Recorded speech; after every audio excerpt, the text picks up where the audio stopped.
Ons by mekaar in die naam van die almagtige Heer wat hemel en aarde gemaak het.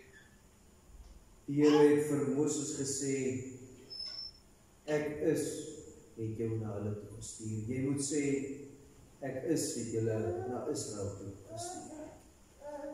Genade, vrede en liefde vir julle, van God ons Vader, van Jesus Christus ons Heer en van die Heilige Gees.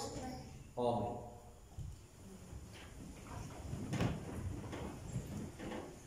Die gemeente sing Gesang 509 in die liedboek, dis ou Gesang 47, Gesang 509 in die liedboek, strofe 1, 2 en 4, dis ou Gesang 47, strofe 1, 3 en 5, op berge en in dale, en oral is my God, waar ons ook telke male mag swerwe, daar is God, waar ons gedagtes zwewe, of styf ook, daar is God, omlaag en hoog verhewe, ja, oral is my God. Gesang 509 in die liedboek, strofe 1, 2 en 4, dis ou Gesang 47, strofe 1, 3 en 5.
Psalm 25, dit is agter in die liedboek, strofe 1 en 2, en na die belydenis, Psalm 116, dit is ook agter in die liedboek, strofe 3 en 4.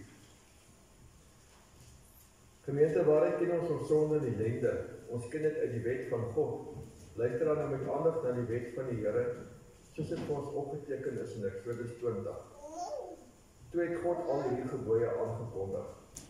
Ek is die Here jou God, wat jou uit Egipte, uit die plek van slawerny bevry het. Jy mag naas my geen ander gode hê nie. Jy mag nie vir jou beeld of enige afbeelding maak van wat in die hemel daarbo, of op die aarde hieronder, of in die water onder die aarde is nie. Jy mag hulle nie vereer of dien nie, want ek, die Here jou God, eis onverdeelde trou aan my.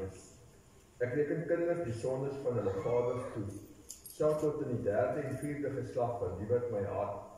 Maar ek betoon my liefde tot aan die 1000ste geslag van die wat my lief het en my gebooie gehoorsaam. Jy mag die naam van die Here jou God nie misbruik nie, want die Here sal die een wat sy naam misbruik nie ongestraf laat bly nie. Sorg dat jy die Sabbatdag heilig hou. 6 dae moet jy werk en alles doen wat jy moet, maar die 7de dag is die Sabbat van die Here jou God. Dan mag jy geen werk doen nie. nie jy of jou seun, of jou dogter, of die man of vrou wat vir jou werk, of enige dier van jou, of die vreemdeling by jou nie. Die Here het in 6 dae die hemel en alles daarin gemaak, die aarde en alles daarop, die see en alles daarin. Op die 7de dag het hy gerus, en daarom het die Here dit as gereelde rusdag ingestel en dit geheilig. Eer jou vader en jou moeder, dan sy lank bly woon in die land wat die Here jou God vir jou gee. Jy mag nie moord pleeg nie, jy mag nie egbreek pleeg nie, jy mag nie steel nie, jy mag nie vals getuienis teen 'n ander gee nie, jy mag nie iemand anders se huis begeer nie, jy mag nie sy vrou begeer nie, ook nie 'n slaaf of slavin, 'n bees of 'n donkie, of enigiets anders wat aan hom behoort nie. Aangesien ons nou weer opnuut ons sonde en ellende uit die wet erken het, dat ons skuld bely met die sing van Psalm 25 agter in die boek strofe 1 en 2.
As jy met jou mond bely dat Jesus die Here is en met jou hart glo dat God hom uit die dood opgewek het, sal jy gered word.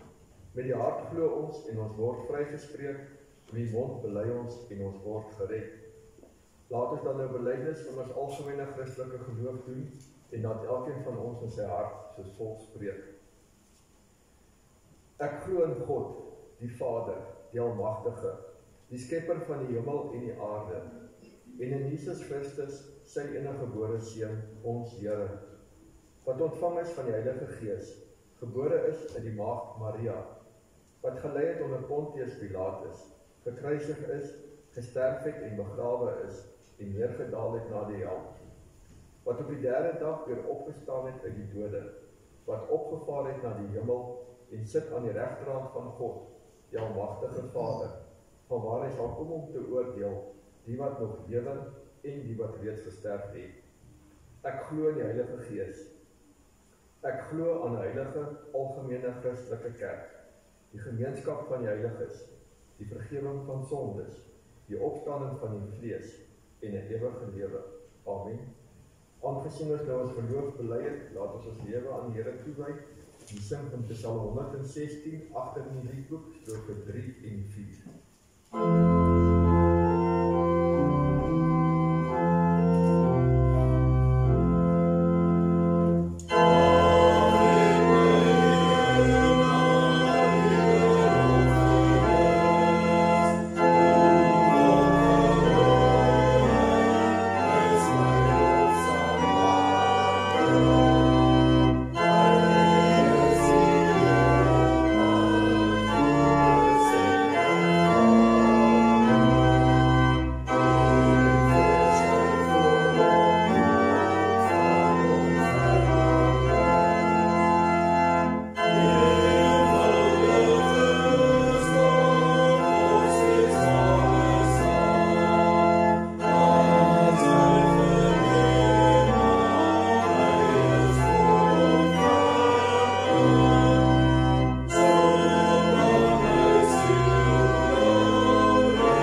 Broers en susters, ons skriflesing is uit 3 gedeeltes. Ons lees Numeri 6 van vers 22 af.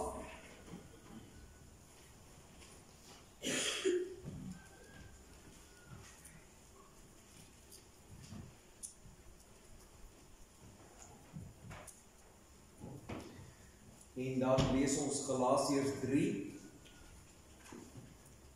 van vers 1 af.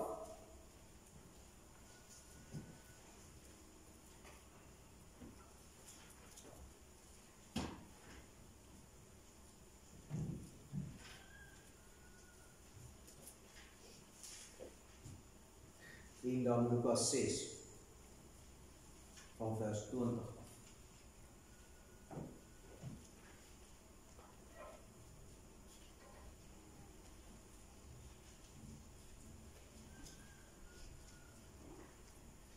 Dus Numeri 6 van vers 22 af, dan Galasiërs 3 van vers 1 af, en dan Lukas 6 van vers 20 af.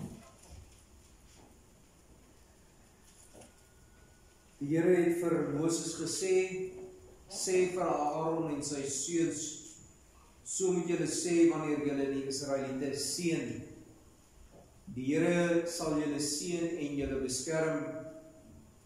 Die Here sal tot julle redding verskyn en julle genadig wees. Die Here sal julle gebede verhoor en aan julle sy vrede gee. So moet die priesters my naam oor die Israeliete uitroep en ek sal hulle seën. Dan Galasiërs 3. Julle Galasiërs, soos julle dan so sonder begrip weet julle verstand dan benewel. Christus Jesus is tog duidelik aan julle verkondig dat julle hom as ware aan die kruis kon sien hang. Net een ding wil ek van julle weet, dat julle die Heilige Gees ontvang deur die wet van Moses te onderhou of deur die evangelie te glo. Is julle dan so sonder begrip? Julle het met die Gees begin, wil julle nou in eie krag eindig. Was al julle swaar kry dan verniet? Dit kon tog nie verniet gewees het nie. Hy wat julle met die Heilige Gees toerus en kragtig onder julle werk, doen hy dit omdat julle die wet onderhou of omdat julle die evangelie glo. So was dit ook met Abraham. Hy het in God geglo en daarom het God hom vrygespreek. Julle sien dus dat die wat glo, kinders van Abraham is. Die skrif het vooruit geweet dat God ook mense wat nie Jode is nie, sou vryspreek as hulle glo. Daarom het die skrif al voorheen die goeie nuus vir Abraham gebring. In jou sal al die nasies geseën word. Dit is dus die wat glo wat saam met die gelowige Abraham geseën word. En dan Lukas 6 van vers 20 tot 23. Jesus het sy disippels aangekyk en gesê, geseënd is julle wat arm is, want aan julle behoort die koninkryk van God. Geseënd is julle wat nou honger het, want julle sal versadig word. Geseënd is julle wat nou huil, want julle sal lag. Geseënd is julle wanneer die mense julle haat, en julle verstoot en uitskel en julle naam vermy soos iets wat sleg is, alles ter wille van die Seun van die mens. Wees bly op daardie dag. Spring rond van vreugde, want vir julle is daar groot beloning in die hemel. Hulle voorvaders het immers met die profete net so gemaak. Tot sover ons skriflesing. Salig is elkeen wat hoor en glo en daarvolgens lewe. Kom ons bid saam.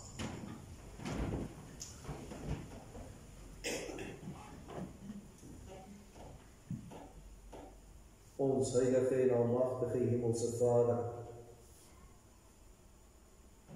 hoe pragtig is dit, dat U ons naam in die leesboek van die lewe geskryf het. Hoe pragtig is dit, Heer, dat ons geloof ontvang, wanneer ons tyd daarvoor reg is. Hoe pragtig is dit, Heer, dat ons U roepstem kan hoor dat ons kan weet, dat ons kan ken. Hoe mooi is dit, dat 'n gelowige mens onder enige omstandigheid na U toe kan terugvlug. Of ons afgedwaal het, of ons fout gemaak het, of ons droefheid beleef en of ons baie vrolik en dankbaar is, Heer. Ons mag altyd tot U nader.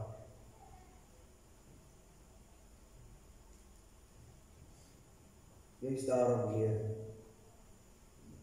omdat U al soveel vir ons gedoen het en al soveel vir ons bewys het ons die vrymoedigheid om te vra vir U teenwoordigheid en U werking in hierdie erediens.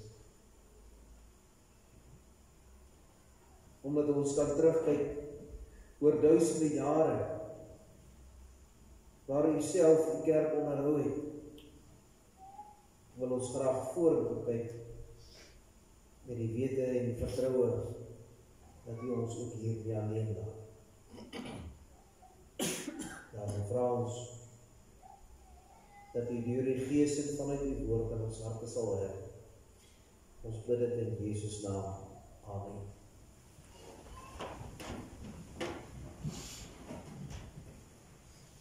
Gesang 521 in die liedboek, dit is ou Gesang 64. Ons sing daar strofe 1 en 2. Erkentlik deur die dae, my aardse lewe lang, wil ek die Here lof sing, wil ek die Here dank, vir wat hy het genade so ruim om my bewys, wil ek hom vir sy dade, solank ek lewe, prys. 521 in die liedboek, 64 in die ou boekie, strofes 1 en 2.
Geagte broers en susters in ons Here Jesus Christus. Laasweek was nagmaal en dan is vandag ons danksegingsdiens.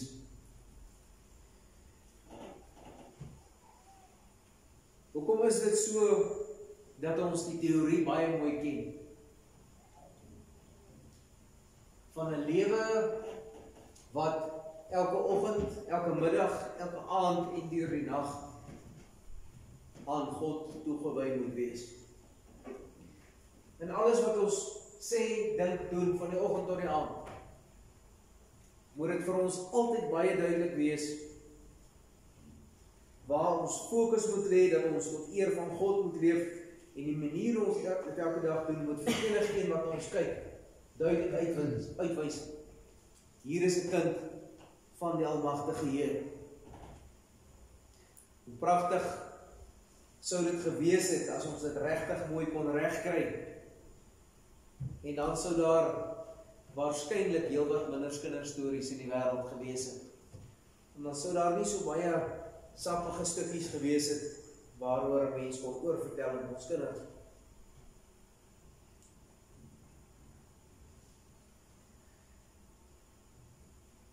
En dit is daardie saak wat ons laasweek aangeraak het. Die preek wat gegaan het oor die mens wat altyd weer uit die duisternis na die lig toe moet gaan, altyd weer na die verlossing toe moet leef, die mens wat die moeite moet doen om in gehoorsaamheid na God toe te beweeg soos wat hy vir ons vra.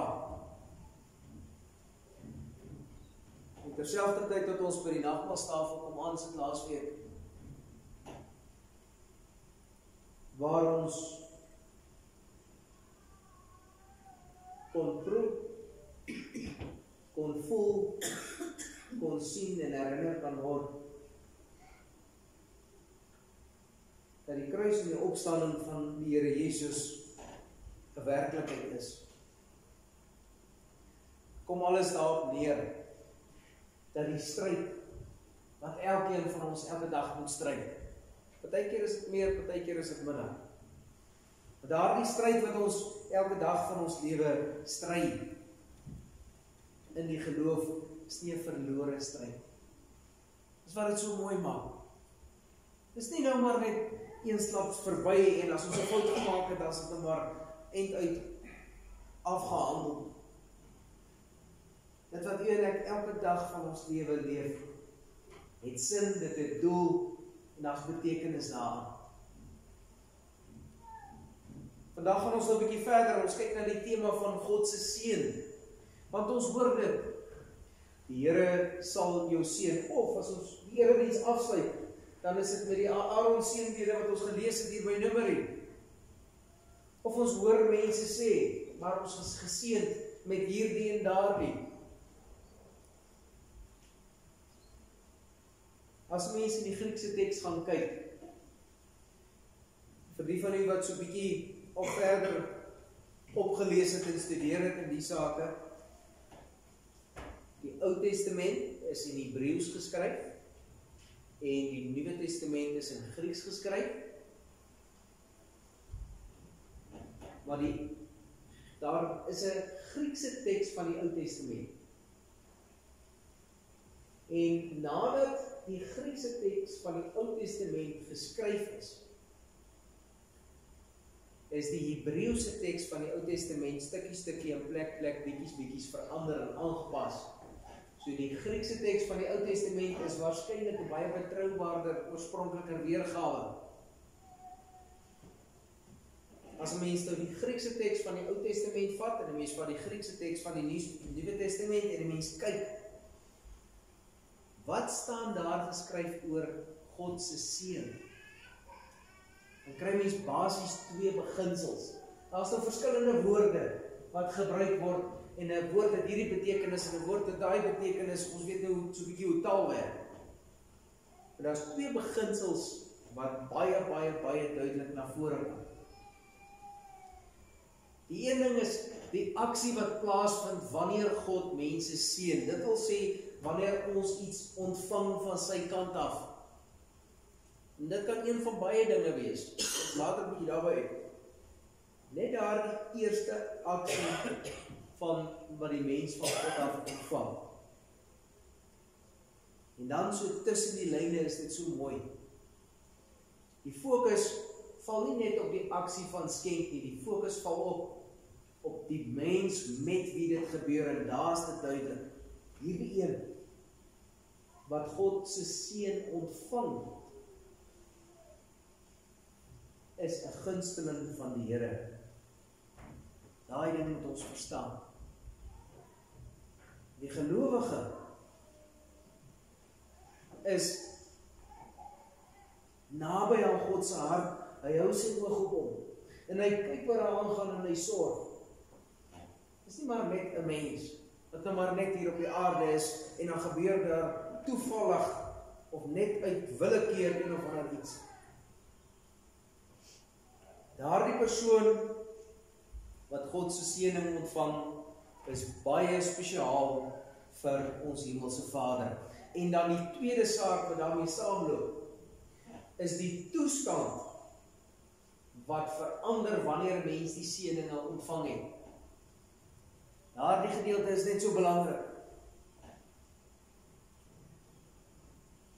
Weer 'n keer as mense in die Griekse teks gaan lees, so 'n bietjie tussen die lyne, dan kom mens agter, hierdie ou wat geseënd is, het iets wat hom laat uitstaan.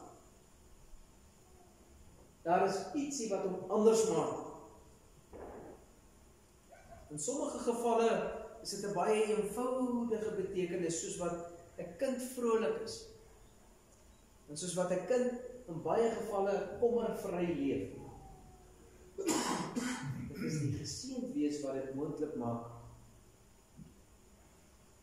In sommige gevalle gaan dit oor aardse sake, materiële sake. Maar daar is twee belangriker goede wat nog meer uitstaan is. Wanneer mens die seëning ontvang het, dan is daar altyd 'n toekomsperspektief. Daar is altyd iets in die toekoms moontlik.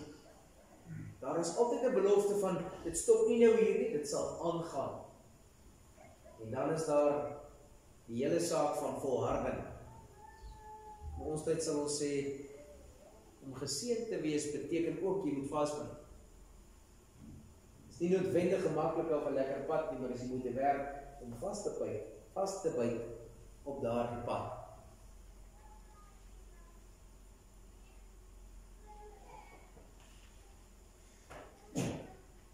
As mens gaan kyk na die verskillende plekke in die Bybel waar God se seën genoem word, dan kom 'n mens agter dat dit hoegenaamd geensins en nêrens 'n menslike prestasie is wat dit veroorsaak. Dit is nie omdat 'n mens so oulik is, dat 'n mens kan sê maar ek wil nou dit hê, of ek wil nou dit hê, of God moet dit nou so gee nie. Die bewys daarvoor lê by die sondeval. Eintlik voor die sondeval. Want voor die sondeval plaasgevind het, dan sê die Bybel, die Here het vir Adam en Eva geseën en vir hulle gesê, wees vrugbaar, bewoon die aarde, bewerk. So in daardie sondelose toestand, toe was die mens al afhanklik. Daarna het ons net nog meer afhanklik geraak, maar dit het by God begin. Dis nie 'n verdienste saak nie, dit moet ons baie mooi verstaan. Volgende gedeelte, wat by seëninge regtig sterk na vore tree, ook nie altyd en oral nie, maar die oorgrote meerderheid, is die ding van die belofte. Ons het iets van God ontvang, gaan doen nou dit en dit daarmee, en dit is die belofte van wat daar vandaan sal kom. Vader Abraham het die belofte gehad van land en 'n nageslag. Ons sal nou terugkom na die ander gedeeltes toe. In sommige gevalle het mense bystand as belofte ontvang. En ander het weer baie duidelik 'n belofte van vergifnis gekry. Julle is so geseënd, dit sal gebeur. Die maklikste is as 'n mens daar dink aan wat met Maria gebeur het. Die engel verskyn aan haar en hy sê vir haar, geseënd is jy. Dan vra Maria, maar wat beteken dit? Jou kind sal die redder wees. Dit is wat 'n mens daar moet raak sien.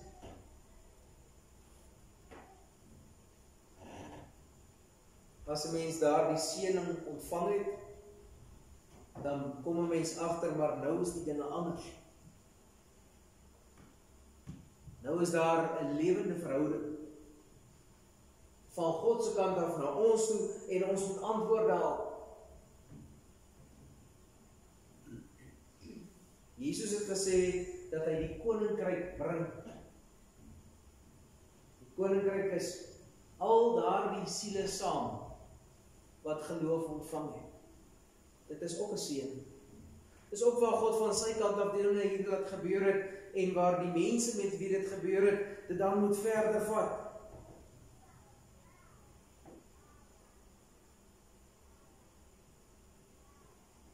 Volgende iets wat so uit die voorbeelde uit na vore kom, is dat God se seëninge op God se almag berus. Selfs in gevalle soos by die ou aardsvaders. Abraham het vir Isak geseën, Isak het vir Jakob geseën, Jakob het sy kinders geseën. Selfs daar, dit is nie eintlik syne gewees om weg te gee. Hy het net verder gegee wat hy reeds ontvang het. So die hele saak van geseënd wees, is 'n ding wat van God se kant af vir ons die toekomsblik oopmaak en vir ons versorg terwyl ons hier op die aarde is. En as ons dan nou gaan kyk na die teks van Numeri 6, dan sien ons baie snaakse dinge raak. Dis dalk iets wat 'n mens baie meer aan moet aandag gee terwyl ons met ons geloofsake werk. Dit gaan oor die wysheid van God. Die Here sal julle seën en beskerm. Dit kan ons redelik verstaan. Die Here sal tot julle redding verskyn en julle genadig wees. Die Here sal julle gebede verhoor en aan julle sy vrede gee. Maar daardie laaste twee van die gebede verhoor en die vrede gee, dis daar waar die moedswillige ou nou weer lekker vat plek kry. Die een wat sommer maar net so 'n bietjie skuins wil wees, of die een wat as prins 'n moeilike vraag wil vra, of die een wat regtig besig is om in ongeloof te verval. Dan sê hy, maar kyk nou wat het met jou gebeur, dit is moeilik, dit is sleg, daarvan hou jy nie, dit is nie lekker nie. Hoe kan jy dan sê, jou gebede verhoor en vrede? En iets in ons harte wil daarby aanhang. Dit is soos wanneer mense kinderstorie hoor, hy werk omdat hy lekker klink. Of het waar is dan nie meer so belangrik. Hierdie. Die oomblik as mens daar die moedswillige gedagte het, of as jy die moedswillige argument hoor, dan moet mens net vir 'n oomblik vaststeken, net eers weer onthou, met wie het ons hier te doen. Wie is hy wat seën? Is dit maar nog iemand, nog iets? Nee, dis die Almagtige, die skepper van hemel en aarde. En vanwaar hy vanuit die hemel kyk na dit wat hier op die aarde gebeur. Hierdie ou klein stofkolletjie hier waar 'n paar miljoen mense rondhardloop. Dan moet ons tog vir onsself vra, maar daar kan nie moedswilligheid aan sy kant wees nie. Daar is net liefde, daar is geduld, en selfs as ons met 'n harde hand nader trek omdat ons dit nodig het, dan kan ons nog steeds bely dat in die moeilike tye, dan is dit nie net om ons moedswillig te laat swaar kry. Die fout lê aan ons kant. Ons wat vir God wil voorskryf, ek wil nou die seëninge wat hy beloof het in die Bybel, op hierdie manier, op hierdie tyd, op daardie so en so in my lewe waarheid, dit is wat ek mens nou wil hê. En dan moet ons onsself vra, maar dan mis ons tog die groter prent. Dit is toch baie duidelik as die Here so pragtige belofte maak. As hy sê, ek sal jou seën en jou beskerm, dan is daar saam met dit 'n stuk gehoorsaamheid wat hy van Israel verwag. As iemand van 'n krans afspring, dan kan hy nie vra, hoekom het die Here my nie geseën en beskerm nie? Dat hy mos nou sy eie pyn veroorsaak, as dit mos nou sy eie skuld.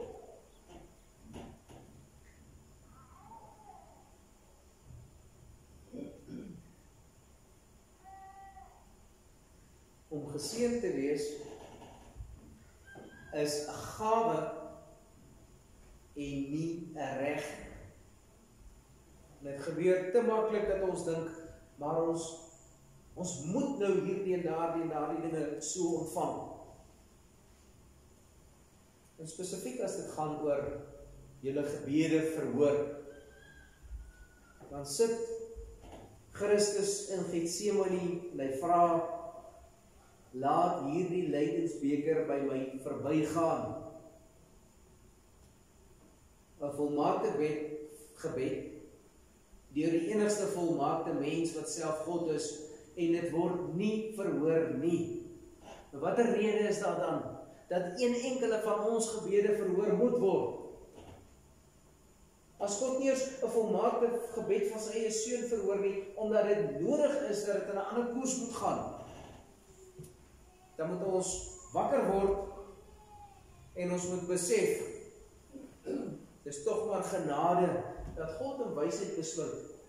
Nou kry jy dit, net nou kry jy dit, hierdie ding gaan jy glad nooit kry nie, want dit is nie goed vir jou nie, en dat hy ons lewens so beheer. Dan is dit goeie nuus, as hy soms nee sê, soms sê, jy moet nog 'n bietjie wag, en soms sê glad nie. Ons siele wil dit nie verstaan nie, maar dis God se wysheid. Ek sal aan julle vrede gee. Dit is waarskynlik een van die seëninge wat vir ons die minste sin maak en wat vir ons harte die beste wegkry.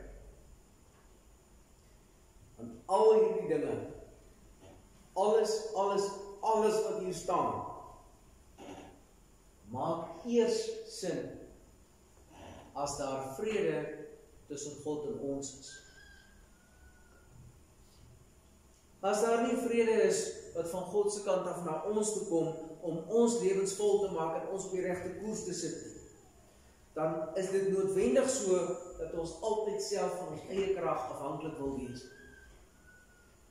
En mens sien dit daar waar mense ernstige nood het, of daar waar mense 'n lang tyd siek was en hulle weet die sterftyd is naby, of daar waar mense skielik deur verskriklike diep water moet gaan, dan begin hierdie ding eers behoorlik inskop. God se vrede is vir ons genoeg. Dis die wonderlikste ding as 'n mens dit kan besef in jou eie lewe, want die oomblik as die band met God is reg, die oomblik as ons dit verstaan en as ons die impak daarvan verstaan, dan kan ons begin vrede maak met onsself. Dan kan ons begin om onsself lief te hê soos wat ons veronderstel is. En as ons onsself kan lief hê, dan kan ons begin om die ander mense rondom ons lief te hê. Anders is ons te maklik geneig om net uit selfsug te wil optree. So dit klink as sulke klein woordjies. En dit is te maklik dat ons daardie klein woordjies met ons eie betekenis wil volmaak. Om 'n geseënde van die Almagtige Vader te wees, beteken dat ons hele lewe so toegevou is in sy liefde en in sy voorsienigheid en in sy beskikking en in sy beskerming. Dan kan ons aan die einde van ons lewe terugkyk. Dan kan ons sê, ons het waarlik 'n geseënde lewe gehad, want God het gesorg. Amen. Kom ons bid saam.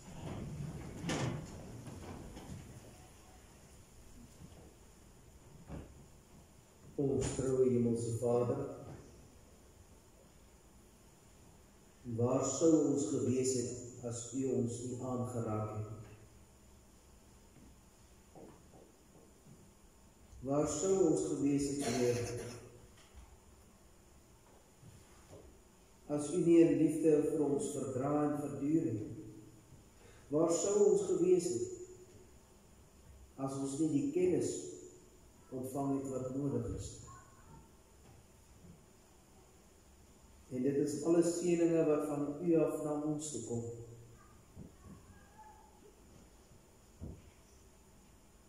Die woord sê vir ons so mooi, die grootste seëning is ons Here Jesus Christus, omdat hy alles reggemaak het.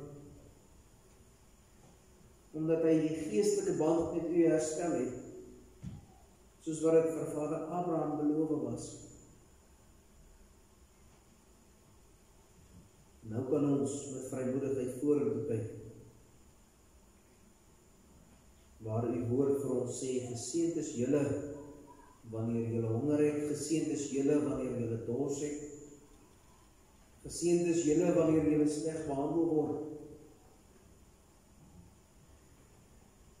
Daarvoor kan ons weer en weer in die naam by mekaar kom, om saam te bid, saam te sing, saam te luister, en om saam deur U aangeraak te word. Ons dank U vir alles wat ons op daardie manier uit U hand ontvang. Ons vra ook vir die res van die seisoen wat voorlê, dat U by elkeen sal wees, dag vir dag, hulle werk moet doen. Ons bid in besonder vir elkeen wat moet oes. Daar het 'n jaar wat so swaar begin en tog so mooi uitgedraai. Ons bid vir ons daaglikse bestaan, dat U ons daarin sal seën en dat ons dit sal nog raak sien, Heer, dat ons dit kan verstaan. Ons bid vir ons daaglikse veiligheid,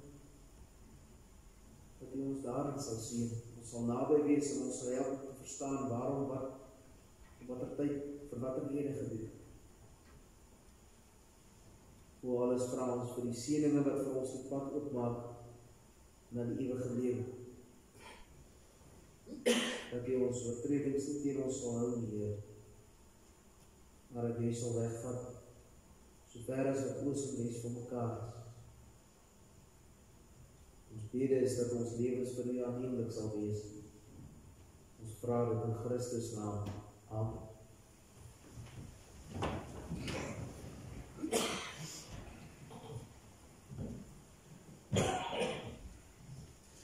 Ons sing ten slotte Gesang 502 in die liedboek. Dit is ou Gesang 45, strofes 1 en 2.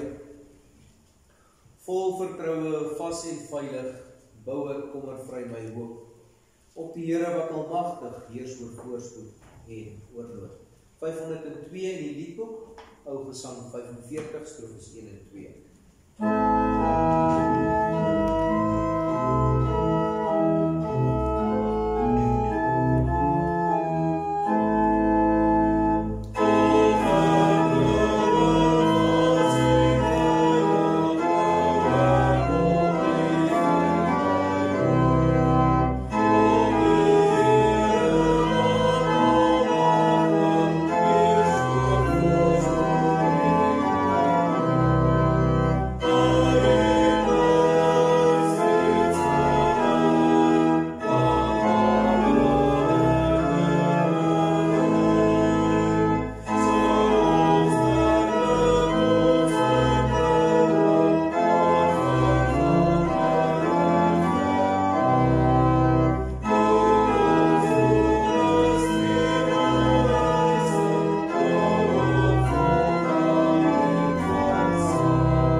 Gemeente, ontvang die seën van die Here en gaan in vrede.